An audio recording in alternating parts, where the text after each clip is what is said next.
1h37, hora certa, em nome de Teresina Hall, que pertence ao grupo O Dia de Comunicação.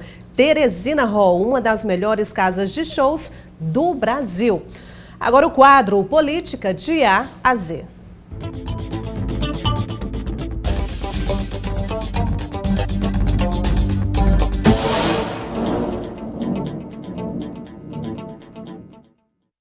Aqui comigo no estúdio agora, Arimateia Azevedo, boa tarde. Boa tarde, Nádia.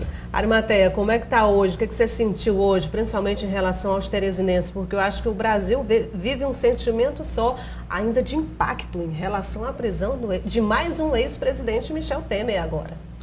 Tão impactante que, apesar de o Temer ter sido um presidente acusado de ter liderado um golpe, né? Porque na visão dos petistas, o Temer foi quem comandou o golpe contra a Dilma, mas dificilmente você ouve da reação da maioria dos petistas essa satisfação pela prisão dele.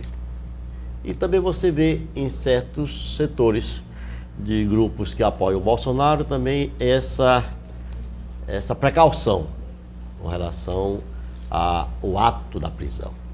Sobre o que pensam do presidente, seja um setor ou outro, todos eles têm manifestado opiniões a respeito do que foi o Temer presidente, o que o Temer representou nessa questão da mudança de governo, saindo a Dilma e entrando ele e tal. Mas a questão que está na pauta do dia é o que eles chamam de o chamado ativismo judicial, que ficou muito recorrente na esfera do poder judiciário e tem se tornado perigoso, algo perigoso para a democracia e para a segurança jurídica do país.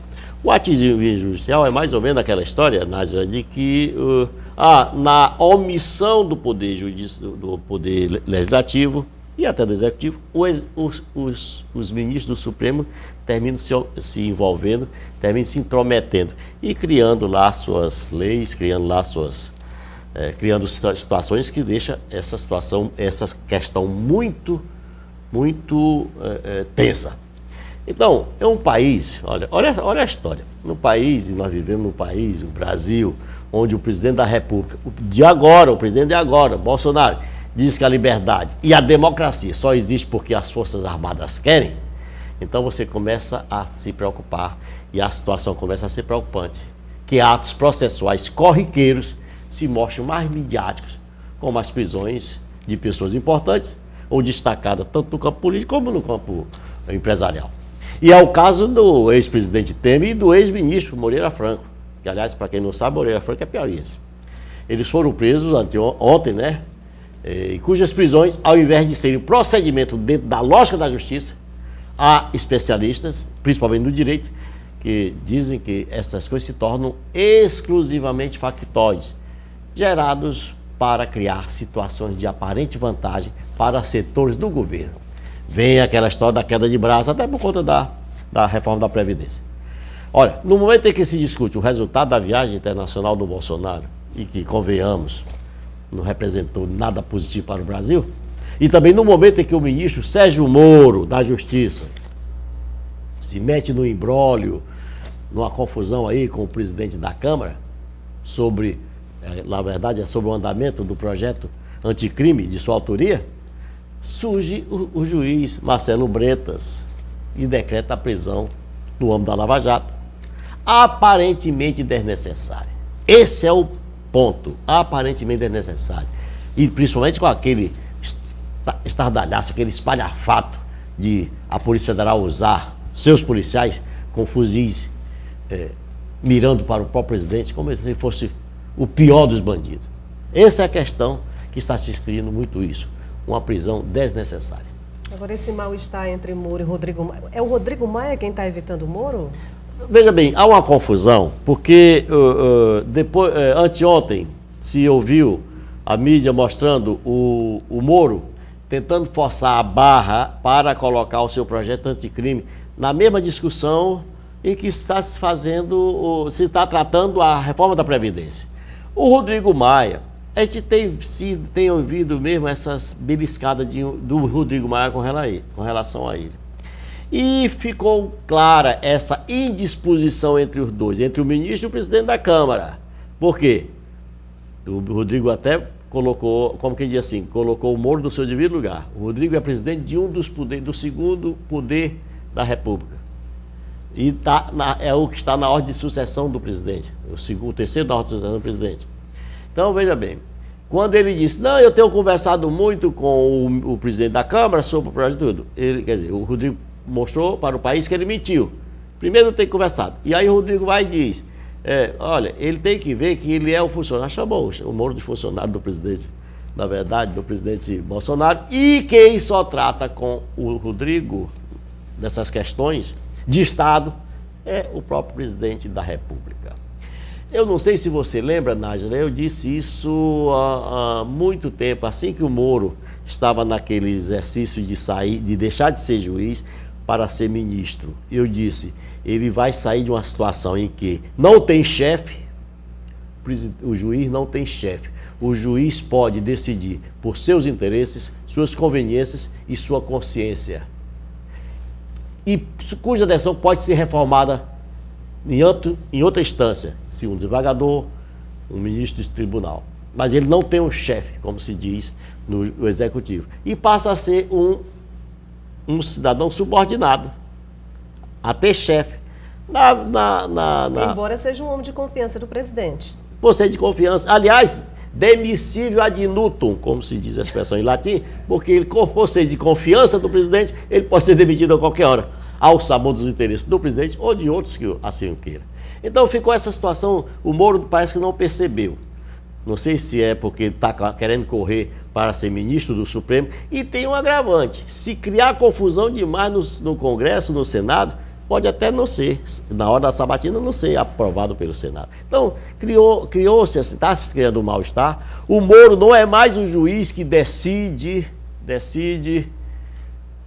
ao seu, como eu disse, seus interesses, sua consciência. O Moro depende de um aceite do presidente, do seu chefe. E aí vai criando essas crostas contra ele, numa situação tal que pode tornar inviabilidade o seu projeto para a segurança do país e até a sua sobrevivência no cargo.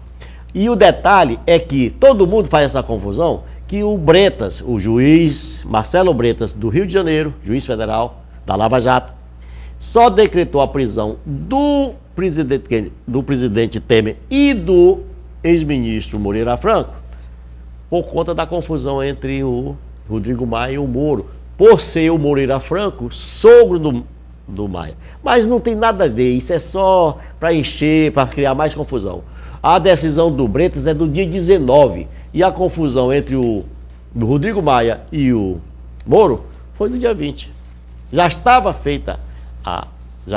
determinado o mandado de prisão dos dois no dia 19.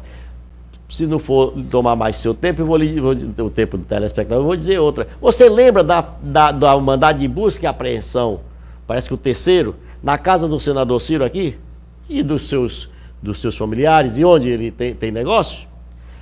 Eu fiz uma pesquisa no STF, aquela decisão da ministra Rosa Weber tinha sido dado em 10 de dezembro. No dia 16 de dezembro, foi publicado no dia 16 de dezembro, a Polícia Federal recebeu o mandado para cumprir a busca e apreensão. E só no dia 20 de fevereiro se fez aquela busca e apreensão. Quer dizer, olha o tempo de lá para cá. Então essas decisões de juiz, a gente só sabe quando ela está na rua. Quando acontece de fato. Bom, falando em ministro da Justiça, em Sérgio Moro, enfim, eu lembrei da Operação Boca Livre. Algum ponto novo, alguma novidade em relação à operação da Polícia Federal? Veja bem, Nájila, eu coloquei na minha coluna de ontem, ou foi ontem, a história de que enquanto se deflagrava uma operação policial, Polícia Federal, CGU, numa secretaria, como foi o secretário de Educação, as pessoas ficavam me mandando fotos de a mulher de um secretário, eu não citei nome, de um secretário que estava deixando seus meninos no colégio a bordo de uma Land Rover, uma Discovery, que coisa é a partir de 350, 400, depende da cotação do dólar ou do euro, sei lá, é de 400 mil reais. Aí me vem uma nota, o secretário, encaminhada pelo secretário de Educação, Helder Jacobina, que eu também não citei na coisa, ele disse que a operação Boca Livre da Polícia Federal não diz respeito à atual gestão. Presta atenção. Na nota em que ele tenta esclarecer que o Land Rover não era nem dele nem da sua mulher, era do irmão, que mora em São Paulo, disse que é médico, muito rico, ele disse que eu tentava fazer ilação daquele fato à operação da policial, que não diz respeito à sua gestão. Tudo bem. Então é preciso explicar, então, o que fazem na lista dos suspeitos dessa malversaria da merenda escolar os 2 servidores do setor de licitações, em cujas casas a Federal fez busca e apreensão. Tem dois servidores, uma mulher, que tiveram mandado de busca e apreensão. Olha, no governo Zé Filho, que ocorreu há 5 anos, não há ninguém mais na Secretaria de Educação. E eu até aposto assim, nem mesmo documentos da época deve interessar mais a ninguém. Porque a Polícia Federal abriu essa investigação, Nájila, em 2015, a partir de uma denúncia para apurar os fatos de 2014. E vem fazendo, e vem escarafuchando a vida desse povo, desde lá para cá. O que a Polícia Federal fez na busca e apreensão da Secretaria foi recolher dados sobre ações recentes. E, aliás, parece achar até uma lista aí cheia de servidores que recebem só no recibo lá, chamado de servidores terceirizados. Ou seja, documentos da atual gestão. Porque, afinal, Nájila, os mesmos empresários e servidores que atuaram lá na gestão do Zé Filho continuaram fazendo na gestão do Hélito, do terceiro, e estavam até agora. É preciso que se faça justiça. Depois de exaustivamente investigado, após ter deixado o cargo de secretário de Educação na gestão do Zé Filho, o advogado Alano Dourado terminou com suas contas aprovadas pelo TCE e nos órgãos federais nada consta contra ele, segundo informações me passadas hoje pela manhã. Portanto, dessa última operação, Alano não consta em qualquer lista de supostos envolvidos. Eu queria até lembrar aqui que apressadamente se divulgou anteontem que o Alano Dourado havia sido encaminhado à polícia e preso por porte ilegal de arma. Nada disso. O Alano aí é outro. O Alano aliás, quem foi preso foi o Alano Rodrigues, um dos sócios da empresa chamada Futura Distribuidora, que atua na secretaria, cuja arma encontrada em sua casa estava com a numeração apagada. Enfim, explicado, né? Por hoje é só, até sexta-feira, até segunda. Enfim, até segunda. Bom final de semana para você.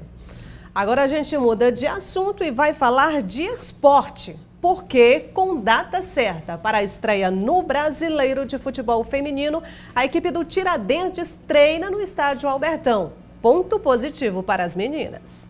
Próximo à estreia no Campeonato Brasileiro Série A2 de Futebol Feminino, o treino do Tiradentes foi no estádio Albertão, local onde as tigresas irão mandar seus jogos. Pra gente é uma importância muito grande, né, porque nossos jogos vão ser aqui e também porque tem meninas novas, então é bem mais prático a gente trabalhar aqui para a gente ter um entendimento melhor, até porque o Albertão é bem mais largo que o Cefap, então esse treino é de suma importância para a gente. Depois de semanas de preparação física, o técnico Toinho foca no trabalho tático e fala que aos poucos o grupo está se encaixando. Esse treino aqui no Albertão está nos dando a condição de sabermos que o time está começando a ter um formato de time de futebol, porque é formato de time de futebol, porque até então nós estávamos trabalhando somente posicionamento, a parte técnica, a parte de cruzamento, e agora nós começamos a treinar a parte de tática e de fundamento. Então isso é muito importante trabalhar no campo onde nós vamos ter que jogar, para que nós possamos fazer a coisa de acordo com o que requer o futebol. As atletas acompanham o discurso do treinador sobre o novo momento que vive o time. É super importante treinar aqui, né? Ano passado a gente jogou todos os jogos aqui e a gente teve uns treinos antes e foi muito importante para o time e para a desenvoltura também do jogo do Toinho. A estreia no Campeonato Brasileiro será no dia 27, fora de casa contra o Santa Quitéria do Maranhão. Em casa, o time só joga no mês de abril e até lá, o técnico fala em novos treinos no estádio Albertão. Se nós pudermos, se se os homens daqui nos dessem a condição de trabalharmos aqui no Albertão, até porque nós estamos participando de uma competição a nível nacional. Espero que exista uma coerência por parte daqueles que dirigem, que nos deixe trabalhar, porque a representatividade hoje a nível nacional é o time do Altos, parece-me que o time do Rio e o Tiradentes.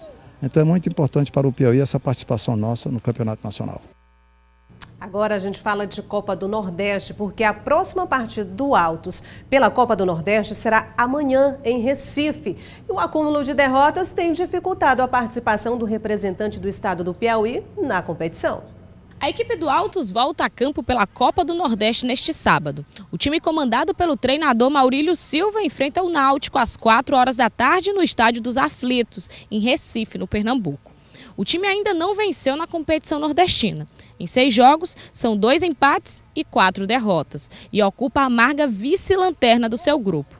Apesar disso, o time ainda tem chances de classificação até as quartas de finais da competição. Já vai começando a ter uma diferença, trabalho físico, trabalho tático, técnico dentro de campo, a equipe acredita no propósito, na postura que a gente passa para eles na pré-eleição. A gente só tem que descansar agora, trabalhar os atletas numa parte regenerativa para que eles possam estar inteiros no jogo do Náutico no sábado e depois na última partida que nós vamos ter contra o Parnaíba fora de casa. Boa sorte para a equipe do Alto, já que é a única equipe que representa o estado na Copa do Nordeste. Bom, sexta-feira e a gente fica por aqui. Retorno na segunda, logo após o Rota do Dia. Até lá.